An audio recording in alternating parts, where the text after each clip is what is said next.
การคุมกำเนิดมีหลากหลายวิธีและท่านอาจจะสงสัยว่าแต่ละวิธีมีประสิทธิภาพแบบไหนนี่มันประสิทธิภาพของการคุมกำเนิดที่จะป้องกันการถือผ้าและวิธีเหล่านี้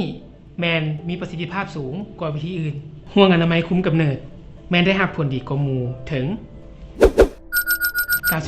99% ยาฝังคุมกำเนิดแมนได้รับผลดีเท่ากับห่วงอนามัยถึง 99% ยาซักคุมกำเนิดได้ผลดี 94% ยาเม็ดคุมกำเนิดได้ผลดี 93% และถุงยางอนามัยซ้ายได้ผลดี 87% ทั้ง5วิธีของการคุมกำเนิดจะมีประสิทธิภาพดังที่ได้กล่าวมาก็ต่อเมื่อใช้อย่างถูกต้องเป็นปกติตามข้อกำหนดแต่กงกันข้ามถ้าใช้อย่างบ่ถูกวิธีประสิทธิภาพก็จะลดลงท่านสามารถขอคำปรึกษา